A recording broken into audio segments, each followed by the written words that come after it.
speaking of your personal happiness, you got married during the pandemic, correct? I did. I did. Okay.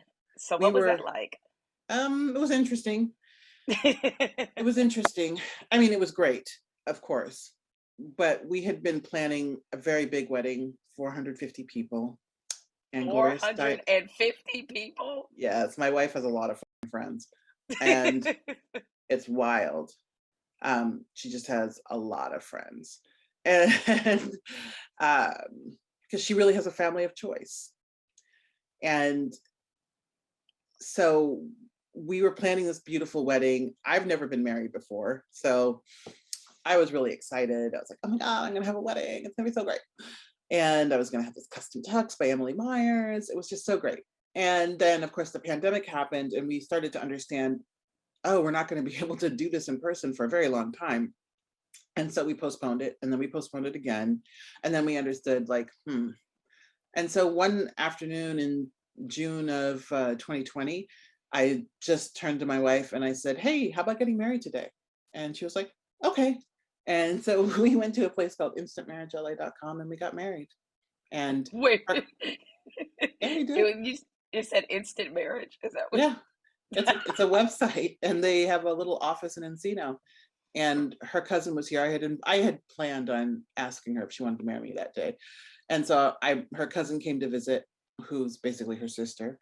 And so her cousin and her cousin's husband were there, and her best friend also lives here in LA and was there. And then we FaceTimed our parents and siblings in, and it was really actually quite cute and very special in its own way. And then we had a small little reception with like 8 friends of ours in the backyard. And I cooked because I love to cook. And it was a really great day. Mm. So what'd you cook? We had barbecue. I think we had steak. We had a pasta salad. I made a strawberry shortcake because that's Debbie's favorite. And some other, like maybe corn. I don't know. I should remember actually, but I took a picture of the table. Important. I got married right before the pandemic started, and even though I was thinking that not a lot would change, and not a lot did change in terms of how we interacted, but marriage changes something, and I Mhm. think for in all the best ways. So, what about marriage has changed the dynamic of your relationship? I don't think that it changed the dynamic, it deepened the dynamic. And I didn't expect that at all. And I don't know that she did either. It really was one of those things where we were like, wow, like we're really like legally bound now. Like it's going to take a little effort for you to get out of this. And it just, that felt great. It was really satisfying. And so we just, deepened that commitment. And it just felt like I am bound to this person, hopefully forever. And it just felt right. And also now I always have this understanding that the decisions I make don't just affect me. Up until I met my wife, basically I did what I want, how I wanted, when I wanted. And now I'm still have my independence, as does she. She's incredibly independent, which is great. But I, like we have to make decisions together. And I have had to understand that the decisions I make affect her.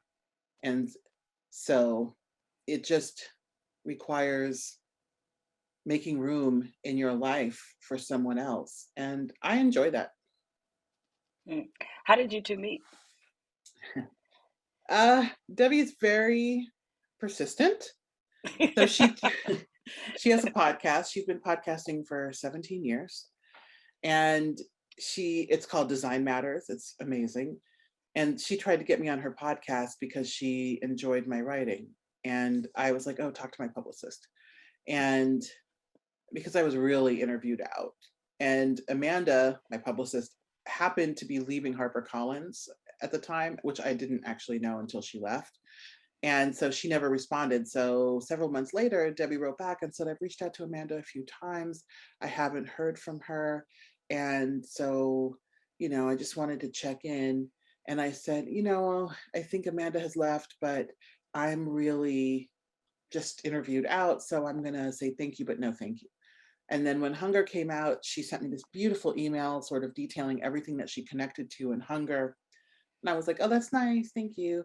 And so then, like a year later, she had written me a couple more emails, but she did an event in New York with my friend Ashley Ford and several other people. And after they went to her house and they were all having cocktails, and somehow I came up because Ashley mentioned that I was her mentor, and Debbie blurted out, oh my God, I have a crush on her.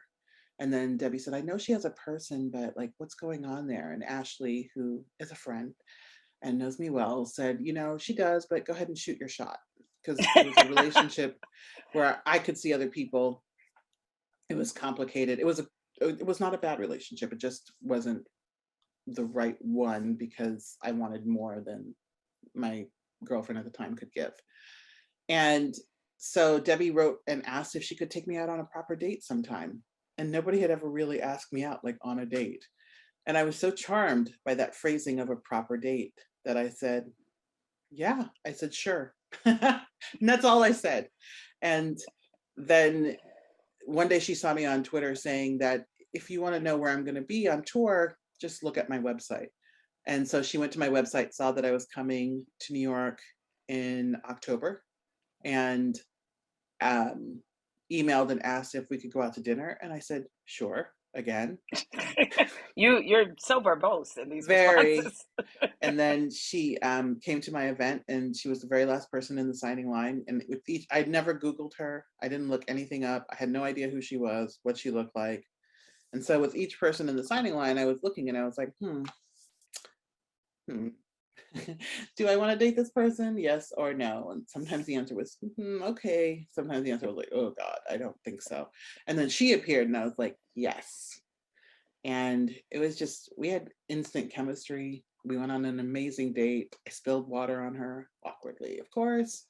And then we were standing on the street after the date, and she asked if she could kiss me. And no one's ever asked me that either. And I thought it was really hot. And so, like, we kissed on 53rd, and we've been together ever since. Oh wow. So a proper date. I'm very struck by that phrase. I guess what made it a proper date, the fact that she asked, that she was a little more formal about it. I mean, that she asked, we had a plan, we went to Okay. dinner, and then, Mm. like, we had a kiss goodnight, and that was that. Like, it wasn't a one night stand. And for me, that was a change of pace. It was great. So I really enjoyed it.